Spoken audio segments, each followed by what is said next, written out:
नमस्कार। आज हम एक बहुत ही खास गीत के जरिए भारतीय संविधान और उसके पीछे की शक्तिशाली कहानी को समझने की कोशिश करेंगे। ये एक ऐसा गीत है जो हमें न्याय, बराबरी और हमारी जिम्मेदारियों की याद दिलाता है। तो चलिए इस संगीतमय कहानी की परतों को एक-एक करके खोलते हैं। गाने की शुरुआत ही इन जबरदस्त लफ्जों से होती है। ये लाइन हमें बताती है कि ये कहानी उस इंसाफ की है जिसे तलवार से नहीं बल्कि कलम से लिखा गया था। ये वो इंसाफ है जो हर दबे कुचले, हर मजलूम की आवाज बना। तो कहानी के पहले हिस्से में ये गीत हमें उस दौर में वापस ले जाता है जब हमारा संविधान नहीं था। सोचिए, वो एक ऐसा वक्त था जब समाज में बहुत गहरी असमानता थी, जिसे गीत में अन्याय का अंधेरा कहा गया है। इस अंधेरे की पहली परत थी अधूरी पहचान। गीत के मुताबिक उस जमाने में इंसान का नाम बाद में आता था, उसकी जाति पहले। मतलब एक इंसान की अपनी कोई पूरी शनाख्त ही नहीं थी, उसकी पहचान हमेशा अधूरी रहती थी। और जाहिर है, जब पहचान ही अधूरी हो तो जिंदगी पूरी कैसे हो सकती है। सड़कों पर, कुओं पर, स्कूलों तक में समाज ने हर जगह भेदभाव की दीवारें खड़ी कर रखी थीं। ये लोगों को एक पूरी जिंदगी जीने ही नहीं देती थीं। उनकी जिंदगी सचमुच आधी थी।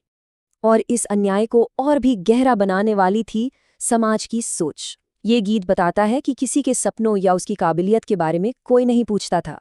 बस एक लाइन में चुप करा दिया जाता था, तेरी औकात यही है, और बस आगे बढ़ने के सारे रास्ते बंद।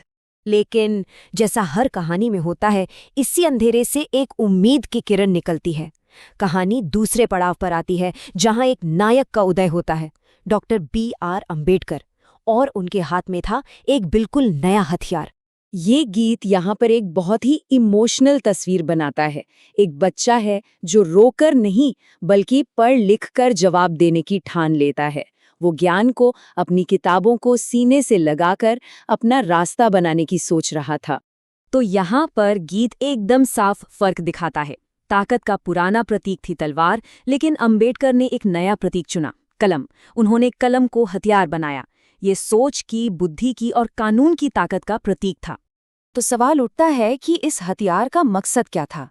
देखिए, उनकी विदेश में ली गई पढ़ाई सिर्फ एक डिग्री हासिल करना नहीं था, बल्कि ये भारत की सामाजिक बीमारियों को, यहाँ के दर्द को समझने का एक जरिया थी।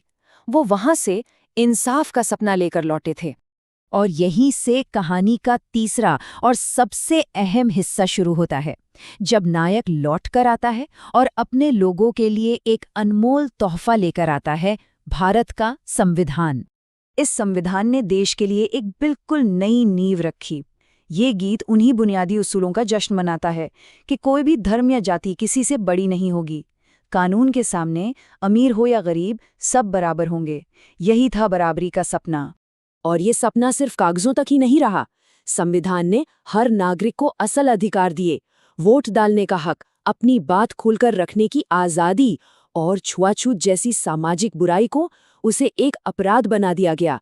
ये हर इंसान को सिर उठाकर सम्मान से जीने का हक था। ये लाइन, ये संविधान का असली मतलब समझाती है कि ये सिर्फ कानूनों की एक किताब नहीं है। ये हर नागरिक को हिम्मत देती है।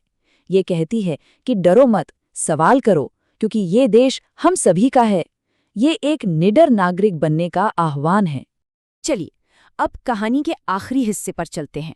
ये हमें बताता है कि संविधान को बना देना ही काफी नहीं था, उसे बनाए रखना, उसे जिंदा रखना हम सबकी जिम्मेदारी है। ये गीत संविधान को किसी बेजान चीज की तरह नहीं देखता। ये कहता है कि इसे सिर्फ एक किताब मत समझो। ये तो हमारी सांसों का विश्वास है।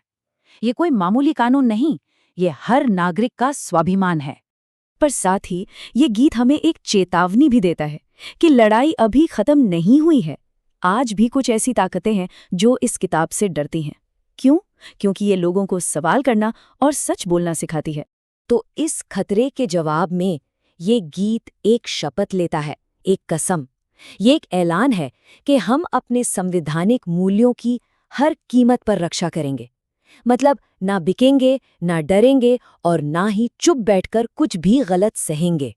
और आखिर में ये गीत हमें एक बहुत ज़रूरी सवाल के साथ छोड़ जाता है। ये याद दिलाता है कि संविधान जिंदाबाद कहना ये सिर्फ एक नारा नहीं हो सकता, ये एक जिम्मेदारी है। तो सोचने वाली बात यह है कि इस विरासत को बनाए रखने में हम सब नागरिकों की क्या जिम्मेदारी बनती है।